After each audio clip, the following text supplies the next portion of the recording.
Mm,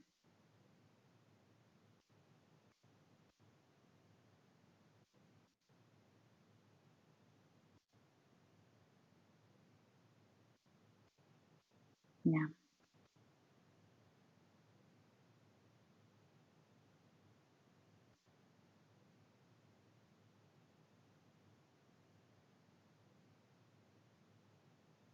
Yeah. No, you nailed it. Breath work.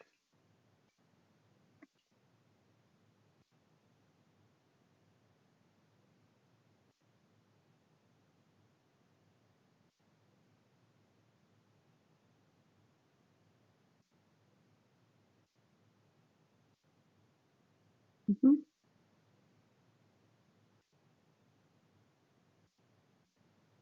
Hi. How's it going?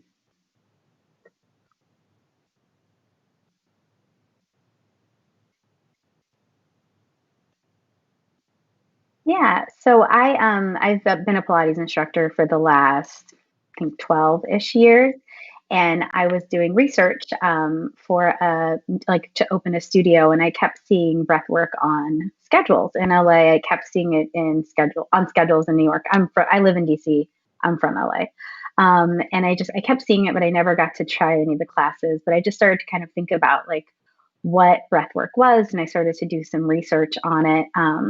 And then I had an opportunity to work with a woman who lives like an hour from my house. And at that time, I was just really having trouble. Like, I'm a busy person. So, like, meditation was a very daunting thing for me. It was really hard. Like, sit still and I will like give you like my whole laundry list, my grocery list. Like, I will come up with 80 things for my brain to do. So I found meditation to be pretty intimidating. But I did a meditation training just for like a how I could personally meditate, and not a lot of it stuck. But I recognized that my clients, my Pilates clients, when they'd come in, if I could just have them sit still for a second and take a couple deep breaths, it made their entire mood change. Like they just completely just relaxed and disarmed, considering, we're in DC, there's traffic, there's kids, there's jobs, like there's so much going on. Just to get them to just pause for a second and take a couple deep breaths in was a game changer. So I was like, okay, there must be something to this breathwork thing, right? I just kept remembering the name. So I started doing a little more research, and I found a training that was in New Mexico. That was like a week on a mountain in New Mexico. And I did that, and I just started leading groups and started seeing one-on-one clients. It's been about 2 years now. So yeah, it's been an amazing journey.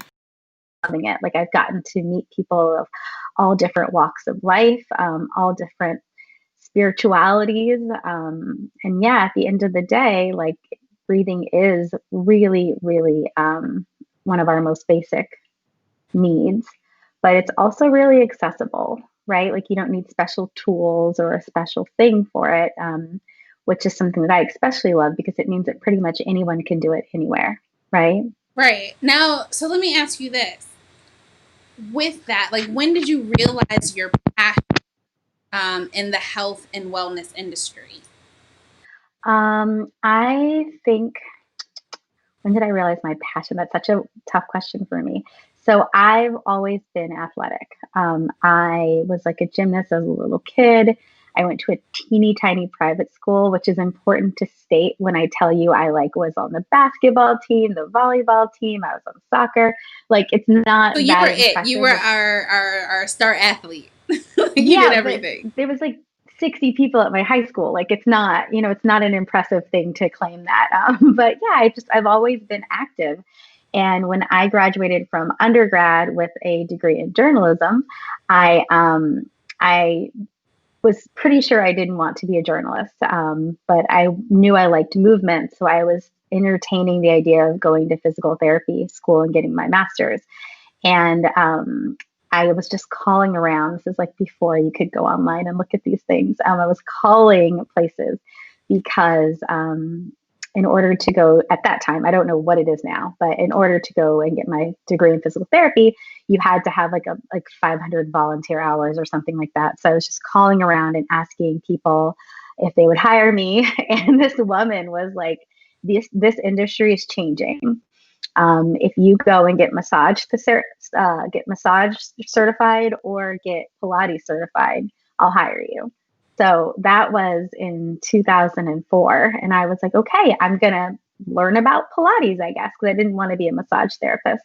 And I took a couple of classes and I really got into it. And I found that like a lot of my random little aches and pains and stuff like that were really just kind of gone, and it balanced out. At the time I was a big cardio person. It balanced out my like treadmill running, Uh-huh. and I loved it. So I started teaching mat classes, and then I went and did the comprehensive training is what it's called. So it was about 700 hours of classroom work. You have to watch another instructor, so like shadowing another instructor, and also just teaching hours. And I got my full Pilates certification, and I bartended at night. I taught Pilates during the day for about 5 years until I had enough clientele to teach Pilates full time.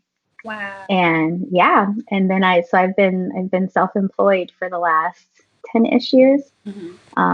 Yep. And then, yeah, now breath work. So it's kind of evolved a little bit, but I think just helping people live their normal lives, helping people to, helping people to do things that we take for granted, right? Most of the time, especially with Pilates, like it is about strength training, but it's about like most of my clients being able to get in and out of bed, being able to touch their toes. And it's funny is that we all think about that as like an elderly thing, but it's not. There are like plenty of like 30 somethings that can't touch their toes anymore, PNAs.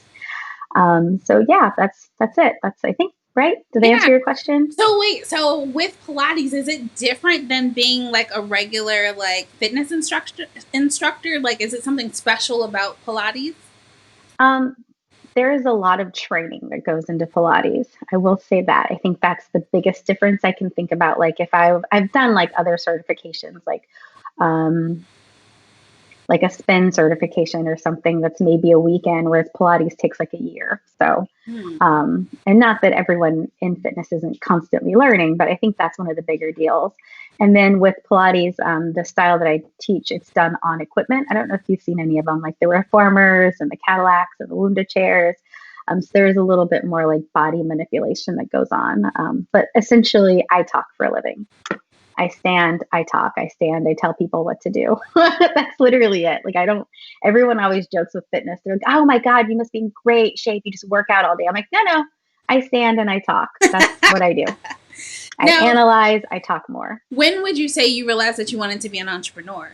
Because you did this for a while before, moving into that space. I did. I think I've always been a self-starter. I think even like when I was like in high school, I like was like on the sales floor selling like, ski attire at like 17. Like I think I've always enjoyed working for myself. And now at this point, it's weird. I got a job teaching for another instructor at her studio in Capitol Hill. So I technically am employed by someone else as of now.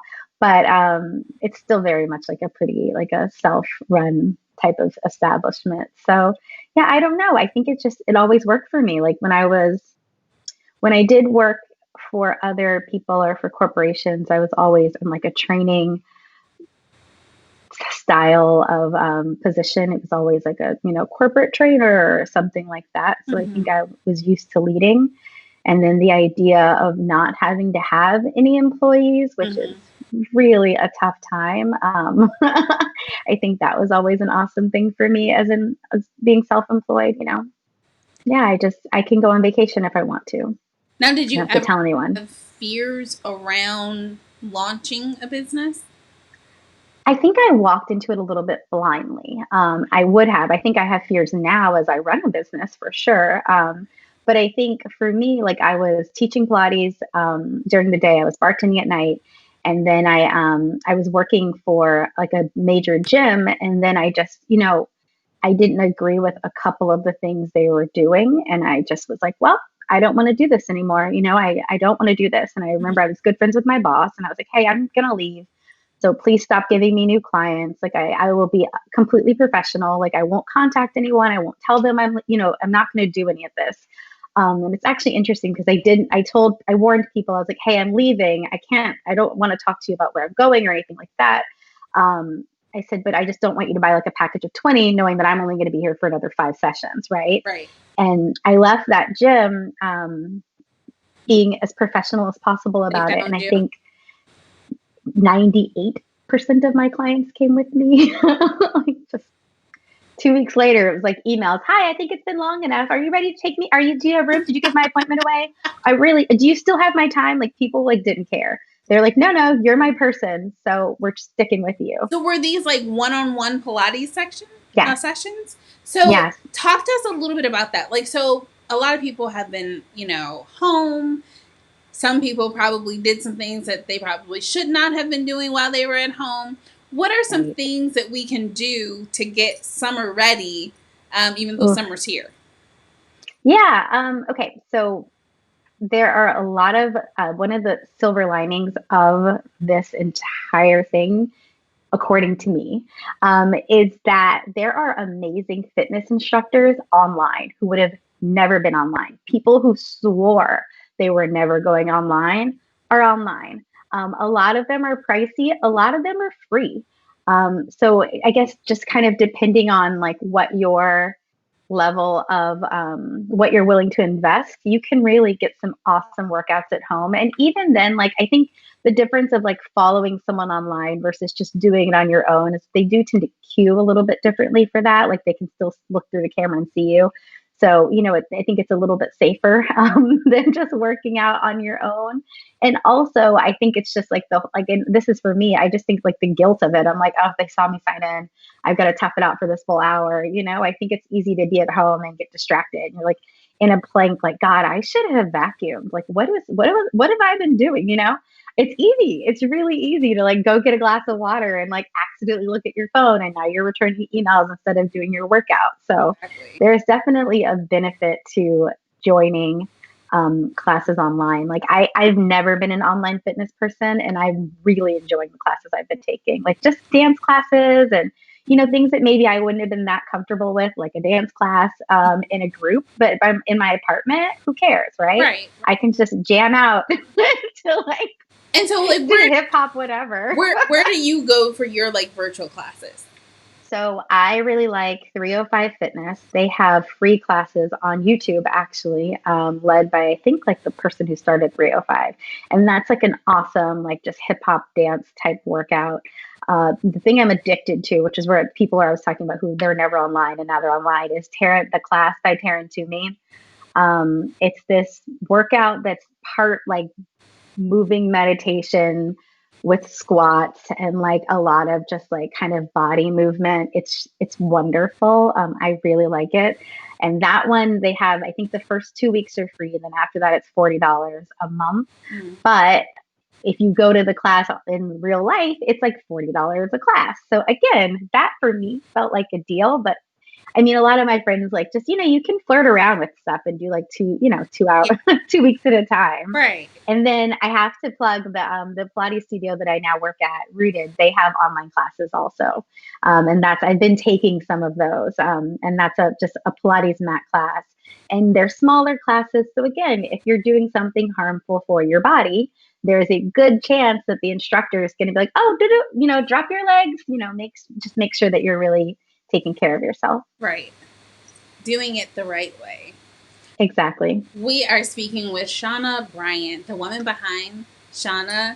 Well, what is the name of your studio? Because like your website, it's your name. So is it just Chauna Yeah. Bryant Studios? It's just my name. So yeah, my the Pilates studio that I work at is called Rooted Pilates. Mhm. But otherwise, yeah, I don't, and it's like famous last words. I didn't intend on getting employees one day. Mhm. So I felt like I was untethered strength for a while because I love that name, but it just didn't make any sense because it was like untethered strength by Chauna Bryant, but it's just me still. So I actually just recently did a rebrand and switched everything over to just my name. So It's Okay. just breath work by Shauna if you need like a thing to call it. But yeah, it's just my name and this is what I do. Now, a lot of people have dysfunctional relationships with their health, Mm-hmm. including me. And so we know we need to do certain things. However, we rarely allocate the time to do those things, which you also Mm-hmm. mentioned earlier, like when you first got started. What advice can you offer to help busy women and men prioritize their mental and physical health? Yeah. So I'll answer that in two parts. For your mental health, I would say to just start small. If you are really busy, deciding that you're going to meditate for an hour a day is just setting yourself up for failure, right? Start meditating. Even if you don't call it meditation, you can just take like in the morning while you're making your coffee, like something that you normally do. Maybe you're brushing your teeth. Close your eyes for a second. Just close your eyes and call it your meditation. Like claim it as your moment to yourself. Again, it doesn't have to be this huge, like, fluffy pillows, candles lit. Like, it doesn't have to be that, right? Like, just let all of that go. If you're a busy person, probably not. It's not going to be that, right? Like, set realistic expectations and just say, when I get in my car in the morning, when our world reopens, when I get in my car in the morning, I'm going to just sit for 2 minutes before I turn the car on and take a couple deep breaths, right? That's something you technically have time for, right? You can squeeze that in somewhere. So that's what I recommend for really busy people because I think otherwise we set really high bars for how we're going to change our complete perspective and then just spend the rest of the time judging ourselves for not having hit that high bar, right? So that's what I say about mental, like this meditation wellness side of it. And then for physical fitness, pick something you like, pick something at a time that you like, right? Like, again, I think we are like, oh, I'm going to get up at 5 a.m. every morning, da da da da da. And like, no, like you're not. You're not. You're going to hate it if you do, right? If you're not an early bird and you like stop, like just again, like maybe your workouts are 15 minutes and you like have 15 minutes in the morning and 15 minutes in the evening to like jump around your apartment or whatever it is. Like that's a reasonable thing to do. Like, and also just pick something you like, especially if you're like having trouble getting motivated for fitness, pick something you like. Don't pick something that feels like torture.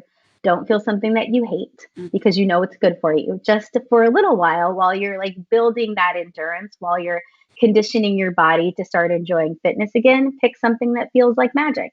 Pick something that feels like it's the best thing ever, right? Like if you're a runner, then run. But if you hate running and you love dancing and you're like, well, I need to lose weight every morning, I'm going to run 2 miles. No, don't. Just start with dancing, and then later when your body starts to get used to endorphins and you can really start to see a change in your energy, see a change in your sleep, then you can start to like kind of dibble and dabble in things that maybe before with your unworking out body seemed a little bit daunting. Now, what does those 2 minutes do? Because for me, if I take 2 minutes to pause or breathe, I'm thinking about, okay, well, which way am I going to go when I'm headed wherever it is that I'm going? Mm-hmm. You know what I mean? Like my mind is going to just completely be wrapped around something. How do you Yeah. even just start to relinquish all of that and just be? So for busy minds, easy segue, breath work. Even if your mind fights you. So what I want to say, which I love this about meditation is that people are like, the saying is that like, even if you don't walk away like completely blissed out, like just taking that time for your body to pause, whether your brain catches up or not, it counts. It works, right? Like it matters. It's not like it's a fail. You get two X's against yourself and it's not that. Right. Just, and I think a lot of times like the whole point of meditation is to take time to yourself and to recenter. So whether or not your brain goes crazy, you still took that time to yourself. It still counts, right? That time was still for you. You set it aside, you honored it. It counts. Whether or not it was this big giant, like release of like everything that's ever weighed you down. Maybe it wasn't, but it matters because you took that time for you. Right.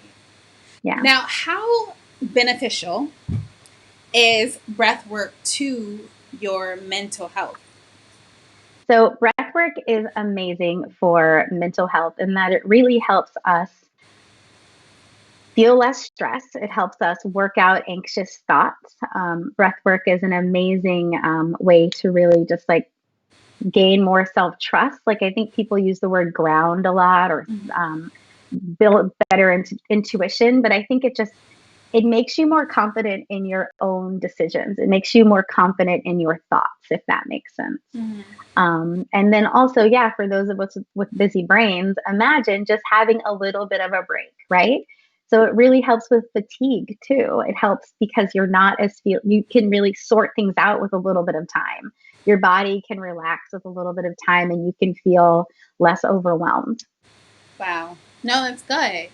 I mean, like, I think a lot of times, like, people who are overachievers or like constantly feel like their mind needs to be going, it's Mm-hmm. a little nerve wracking to feel like, oh, I'm just, this is it. So, what are some of your breathing techniques? I know on your website you have like a exercise for people where Yeah. you tell them like, hey, I think it's like breathe through your belly, feel it in your chest, and then bring it. Yeah. Yeah.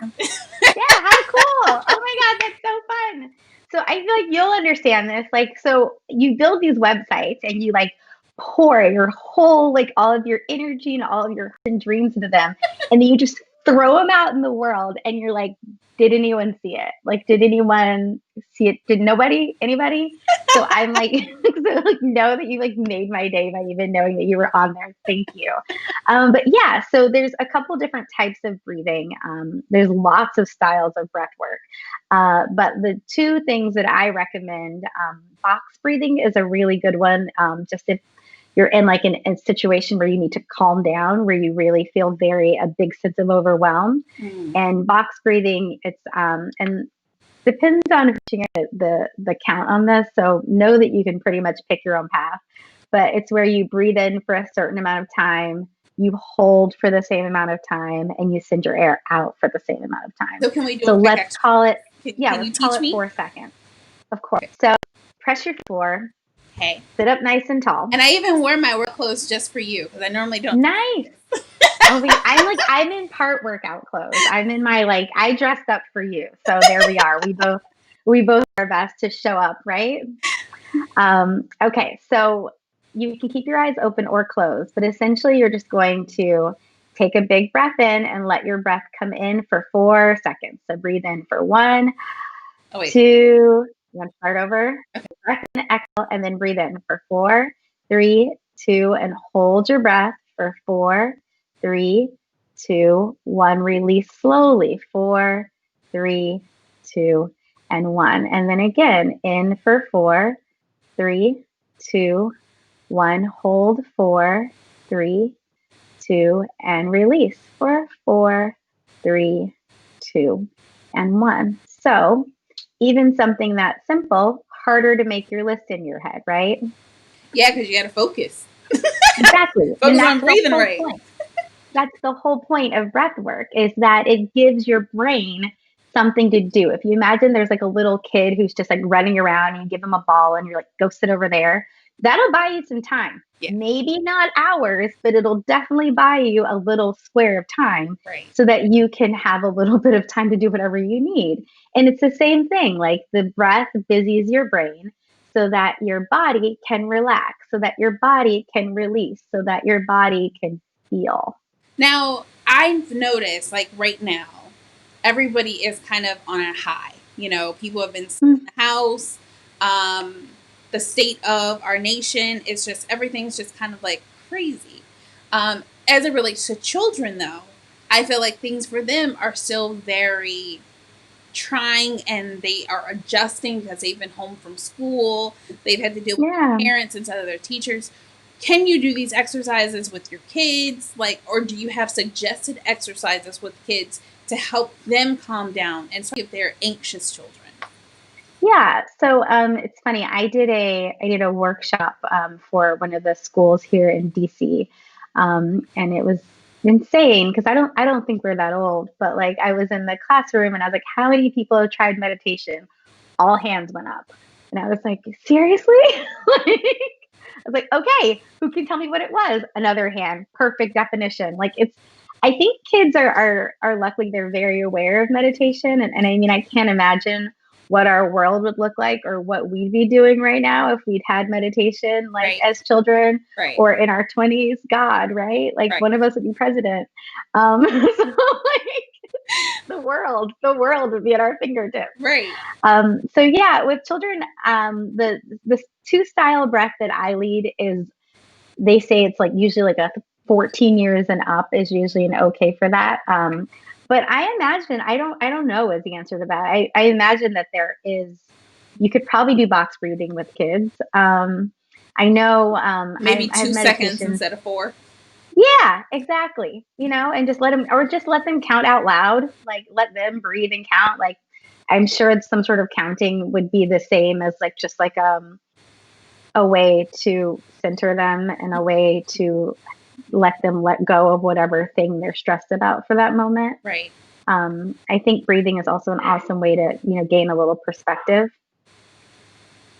just like, oh, like just a little, I think a lot of people say like when you're really having, like if you're panicking, piece of advice is to always find something around you to stare at.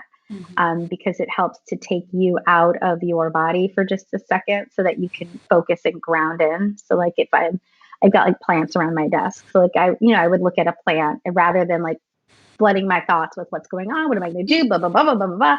You can just like, oh, that plant, it's green, it's soft. Like a couple things are usually another good way to center in. But about kids, I know I have meditations on Insight Timer, and Insight Timer, they have a whole kids meditation branch. So they exist. I don't know about breathwork specifically, but I know that there are definitely meditations that are centered on children. Awesome. All right, so this has been great. We're going to take a quick break. And when we come back, I would love for you to do some like more breathing techniques, because I think it's really important to have these options available, because a lot of people, I don't think, really realize that it's a thing and there are specialists or guides to help you maneuver and learn how to take control and be intentional with your breath. Right. And I have a point on that also. I'll make a note of it. Okay. Well, when we come back, we're going to hear that.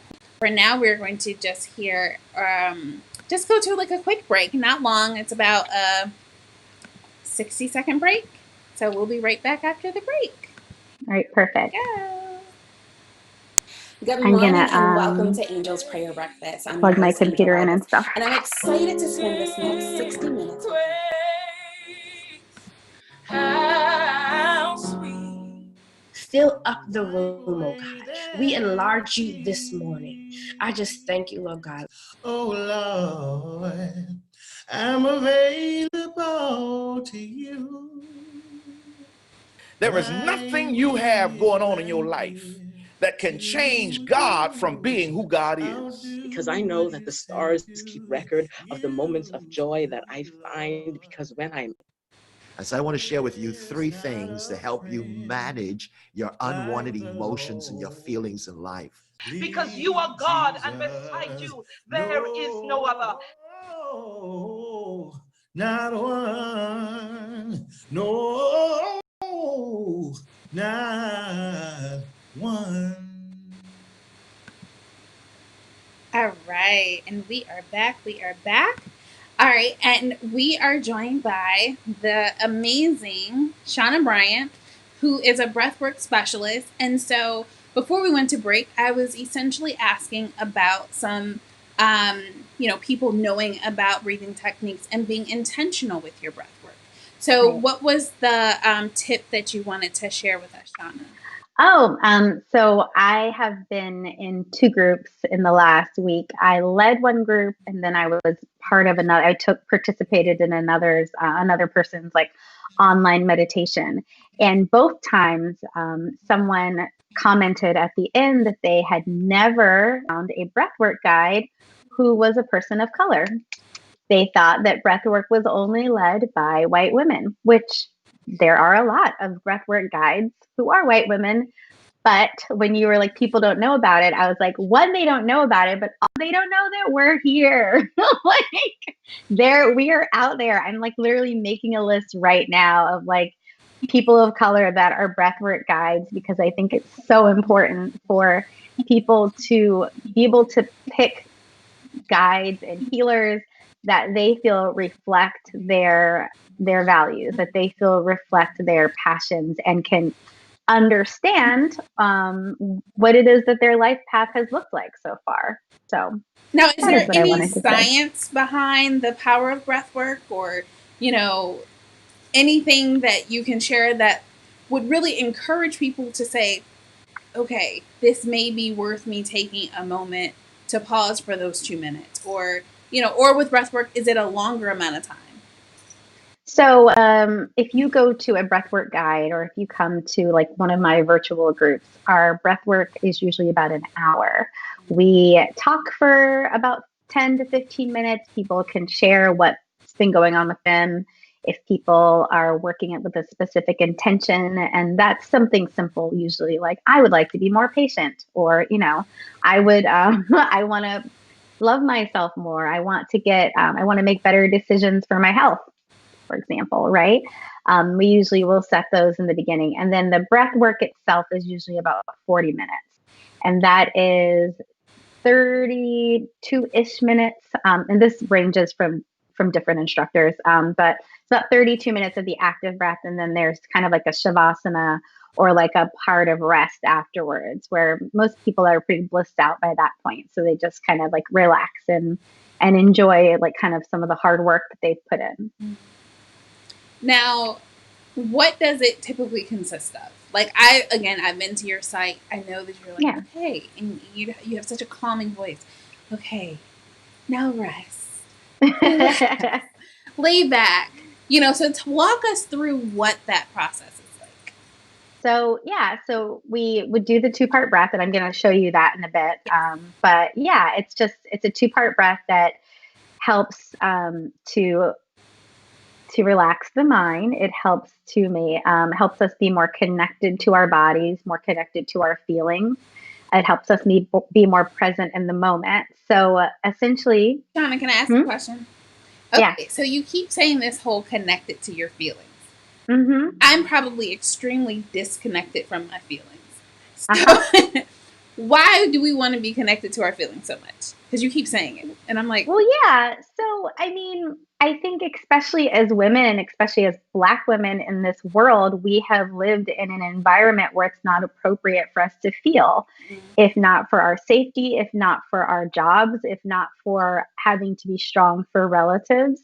And I think not physically feeling it, not thinking about your emotions, doesn't mean they're not there. Right. It just means that you are stacking them, packing them somewhere in your brain, somewhere in your body. I have a friend who always talks about being really chronically stressed as a teenager. And by the time she was in her 20s, she had like this extremely hard, like pain in her neck. And when she finally went to the doctor, they were like, well, were you in a car accident? You had extreme whiplash. And she's like, I've never been in a car accident. But it's just because of the stress she was holding in her body. So that is what I mean, feel your feelings. A lot of times with breath work, people do cry. People do feel like and I think you have to like kind of feel it to release it. You know, think about it that way. Like if there's sadness, or if there's happiness, like and things, anything that we've pushed down and been like, not today, and then just waited 4 years later, that happens a lot, right? And so, yeah, I think it's important to just kind of let some of that go. Like there are tons of studies about chronic stress and how it can manifest in the body in sickness and in all sorts of ways. But also not being able to feel your feelings means that you're not feeling all the good stuff either, right? You don't just get to pick and choose what, sorry to just go there. But like, seriously, it's like, imagine having no palate, right? You're like, well, I don't like sour foods, so I want to have no palate at all. You take away everything else. So that means you can't taste sweet or salty or anything else. Like when you mask your emotions, you mask everything. It means that you stop feeling anything fully. So addressing emotions and being able to feel them in a place that's safe, in a place in an environment that's going to be loving regardless, can be a really powerful point of growth for people. Interesting. That's very, very interesting and a very interesting perspective. Now you got me scared to sit up here and do this like little 1-2 thing. Like, if I start bawling in the middle of the show. It's so for shorter breath work sessions, you just get like the without a lot of the like, the sobbing. I won't make any promises, but I am ready. I know, that's why I was like, I don't want, do I say this? Yeah, but if you sit, we can book a session later and we'll let you feel off of camera. Lord. All right, so teach me the 2-part. What's it called? It's a 2-part breathing pattern. Okay. So what you're going to do is bring your hands to your belly and think about like if you bring your hands like you're making like a square or like a triangle around your navel, right? Yeah. Okay. Great. So take a big breath in and just through your mouth and pull your belly out as big as you can get. Try and push your hands away from one another. So big breath in and then all the air out. Again, big breath in, all the air out. One more time, big breath in, fill up your stomach, all the air out. This defeats the purpose of sucking your tummy in all the time. Which is something we do. Again, another thing of just holding ourselves so tightly, right? Like forcing ourselves into this tiny little mold of what people or we've deemed ourselves to feel acceptable. So it's, again, a nice time to just let your belly breath happen, right? Just Buddha belly it out. I like to think about, I grew up with a lot of music and I grew up listening to a lot of jazz. So I like to think about those like trumpet players that just used to fill up their bellies and then just all like, exactly. Think of it that way. Like it's, if you need to like, I don't know. I'm always joking. Like I used to care. Like I was like, I don't know. I don't want to like stick my belly out in front of people. Like, I'm a Pilates instructor. What are people gonna think? It is what it is. Just again, you can't see it in the camera. So the second part is your chest. So you can bring your hand to the side of your rib cage or both hands on top of your chest, whatever feels good. And just take your breath in and push. Yeah, you can do that. It's weird. Just do it. Press your hands away from one another. So you're going to push your ribs apart. And then all the air out. Yeah. Again, push your ribs apart. All the air out. Okay. And then try ones with your heart. So think about your chest. Hands are going to grow towards the camera. Big breath in. All the air out. So see all the different ways your rib cage can expand and grow. Mm-hmm. All right. One hand on your heart, one hand on your belly button. Take a breath into your belly first. So go belly, chest, exhale. Belly, chest, exhale. Good. Keep going. Belly, chest, exhale. Again. Belly, chest, exhale. Keep going. Belly, chest, exhale. And you want to just keep that pattern going. Try it for like another 30 seconds. Belly, chest, exhale. Yep. Keep going. Belly, chest, exhale. Do one more round. Belly, chest, exhale. And there you go. Girl, that is a lot of work. It is. But where did your to-do list go? Away. Yeah, I have no idea what was on that to-do list. Not a clue. Not a clue. There you go. So especially when you're not like being filmed, you can always just close your eyes and like you could even just turn on any song you like, just something that makes you feel happy and just do that breathing pattern for the length of the song and call it your meditation for the day. Again, it doesn't have to be this big buildup of like, I'm going to meditate and this whole thing, right? You can just turn on whatever you want and just do that breathing pattern and then sit in silence for like a couple seconds and then stand up slowly if you go like 3 or 4 minutes because people do get a little bit woozy, but other than that, you're fine. So let me ask you this. So meditation, I know that it's supposed to be just focusing on your breathing. It's supposed to be focusing on your breath, right? Mm-hmm. But I also feel like there's people who are like, you should go into a set of meditation and intention of like, what do you want to draw closer to you? What do you want to pull into your life? And so I think that's another part of the intimidation factor is that I don't know what to think about. And I'm trying to focus on my breath. So does it have the same benefits like if I'm just sitting there and I'm just focused on my breath? Yes, of course it does. Yes.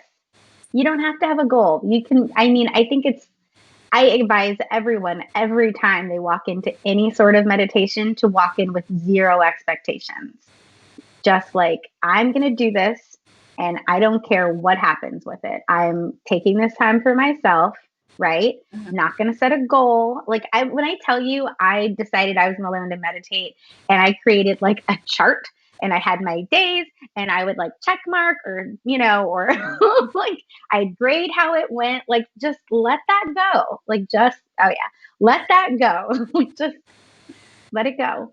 Just show up for yourself and know that whatever your body needs, whatever your mind needs is going to happen.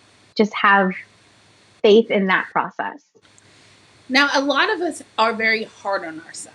A lot of us are very judgmental.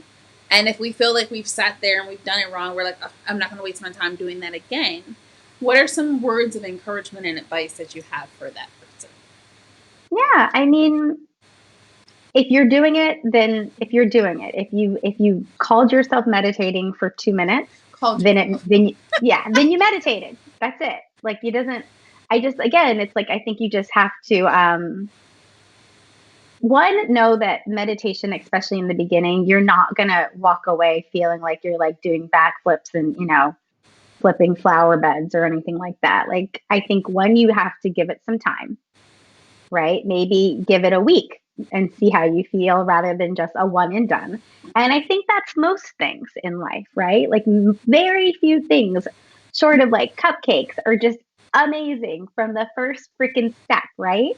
Like you kind of have to like work towards it a little bit. And I think that having a bit of patience, which is interesting because of course most of us who really need meditation don't have a ton of patience, but just count it as your steps towards being a better person then, Yeah. Yeah, because, and then, especially like high achievers, it's like, okay, well, what are my results? Where's my ROI? Yeah. And even that, like, how do you know, like, oh, this is the benefit of it? Like, will you start to feel differently? You're going to start to feel better. And I think maybe if you can, and I hesitate to say this because I know how busy people are, but I would maybe like jot down a couple things after you meditate. I think something that was really interesting for me is that, and I'm a fairly high strung person. When I first started meditating, I remember going really somewhere like getting food or just some situation where this person was being really like, oh, who cares what you think? Oh, we'll get your food whenever you want. Whereas usually that would have sent me way over the edge, just way. And not like, I'm not that person who's going to like start yelling and all this, but like I would have been like inwardly so mad, like, how dare them? They're wasting my time, blah, blah, blah. But I was like, oh, well, okay, I guess it'll be ready when it's time. And I was like, what?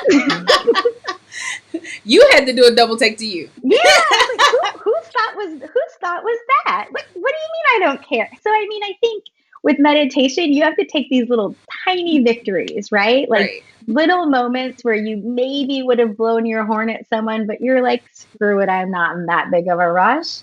Like count that as a win, right? Like I think that's something you have to start doing. It's just being cognizant of thoughts and of your reaction to outside stimulus and noticing if that's changed at all. Okay. Now, this is my last question, and then we're going to go into our featured segment, which is called Moments from the Valley. But how much time should you actually allocate to working out?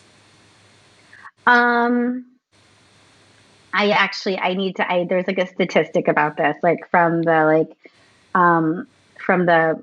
from the CDC or someone about, I think like active adults, it's something like 35 minutes, like 20 minutes of cardio. Yeah, I think like 5 days a week, it's like 35 minutes. I can't sugar. I should know that statistic, but it's something okay. along those It's okay. lines. It's okay. Because that's way more than, But that could be a walk. That, it doesn't have to be right. heart pumping stuff. Like that could be a brisk walk outside, Right. right? You can, if you're a multitasker, you could technically take a call and be on that walk. Like, it doesn't have to be, it's not like meditation where you need to just sit and pause. Yeah. You can listen to your podcast, you could do show research.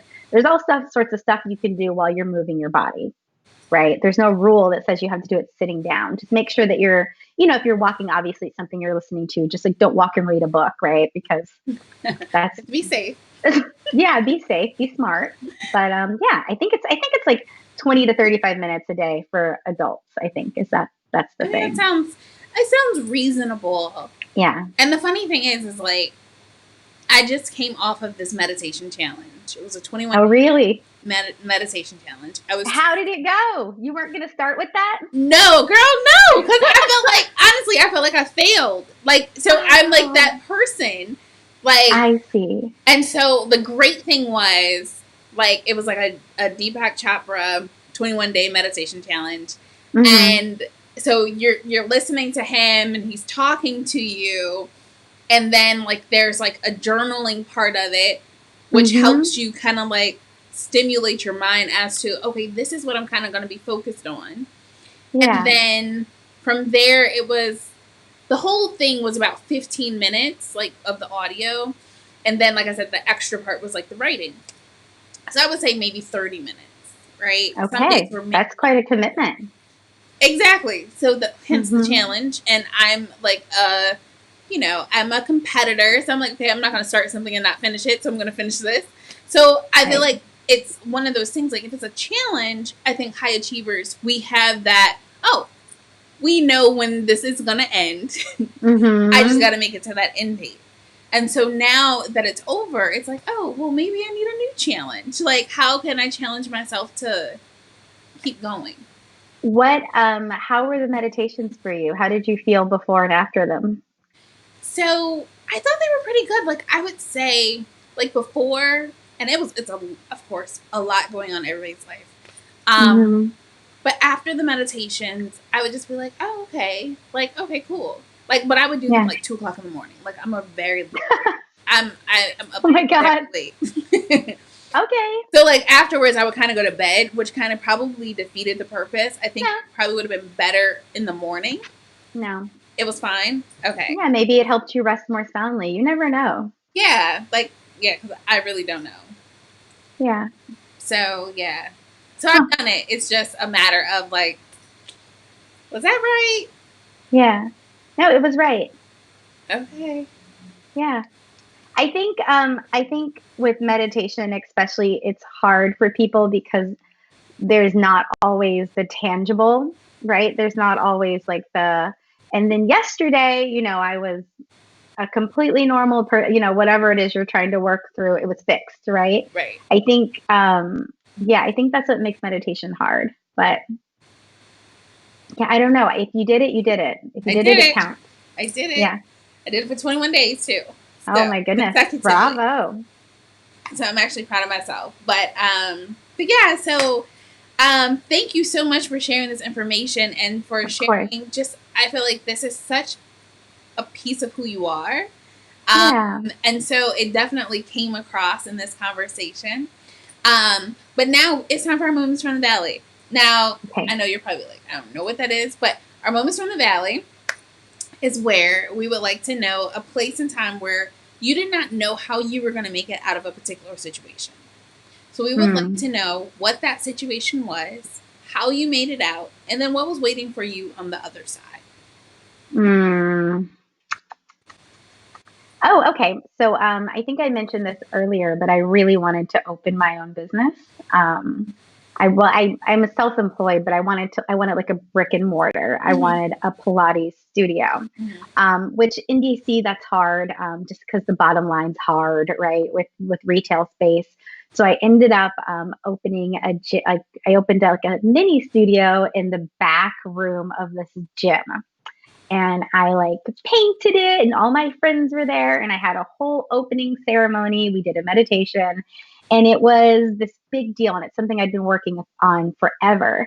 And I launched my class schedule, and it just like didn't work. Like it just didn't take off at all. Like all of my dreams, it just didn't work. And hindsight's funny about that, because I now see a lot of reasons why it didn't work, but because it didn't work, because I was I think I ran the classes for like 2 months, and then I was like, forget it, I'm just going to teach one-on-one Pilates again and just go back to what I know best. But that, because I had that free time, because I wasn't running a busy, successful studio, I had time to go to breathwork training that spring.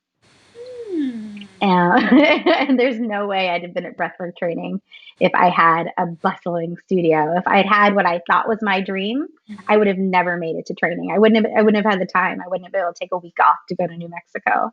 So, wow. Yeah. That's awesome. I always love how something where we feel like we're in the valley and we feel like we're in this very low and dark space, and sometimes we feel like we failed, or it feels like, we're just alone. And then there's something so beautiful that comes out of it, and we really see that valley was necessary for us to get to where we were destined to be. So absolutely, thank you so much for sharing that with us. And it's been great having you. Can you share some social media information so people can get in contact with you? Yes, as we spoke, my name is everywhere. It's that's me on social media. On Instagram, I'm Chauna Bryant. My name is with a C, so that's always a little bit tricky. Chauna, not S. But yeah, and that on social media. That's my website name. If you need to email me, that's me on Gmail.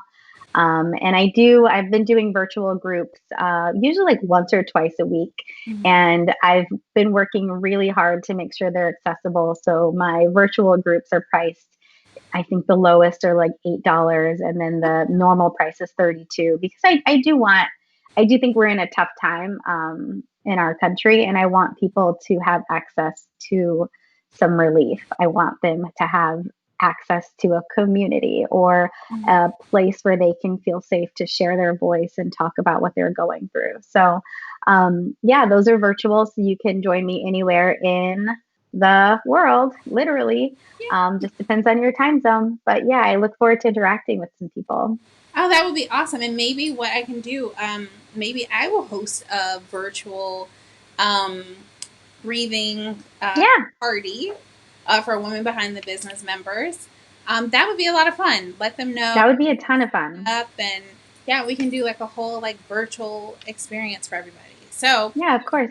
Thank you so much for being our guest, Chauna. This has been amazing. And for those who missed it, it is Chauna with a C, Chauna, Bryant.com. And that is also her social media information. So please reach out to Chauna, get you some good breathing techniques, learn some new ways of being intentional with your health as well, your mental and your physical health. So again, thank you so much for being with us, Chauna. No problem. Thanks. Absolutely.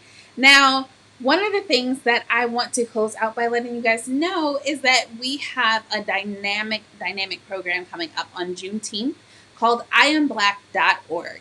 And I Am Black is going to completely focus the conversation on Black men and police brutality, and just how Black men have been treated in this system for as far as they can remember.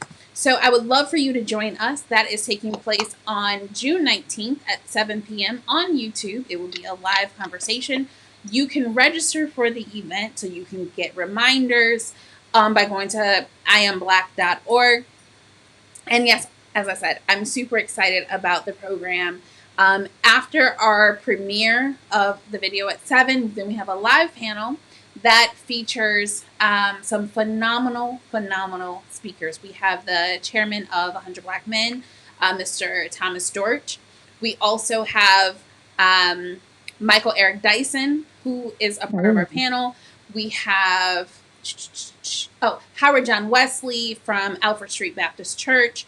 So we have a dynamic, robust male panel that's going to also talk to us about things that we can do to really break down some of these systematic issues that we deal with as a society. All right, well, that is our show for today. Please be sure to check out past broadcasts on our website, wbbtalk.com. And if you're looking for a little motivation on Saturday mornings, join me for my weekly prayer breakfast. It's an hour of goodness from 10 a.m. to 11 to get you filled, motivated, and prepared for the week ahead.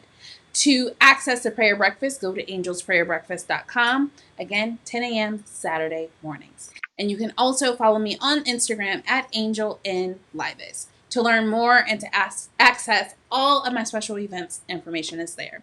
And of course, follow the woman behind the business on social media at WBB Talk. A special thank you to our show producer at DC Radio, Kyle Murdoch, and our program director, Max Myrick. Until next time, be blessed.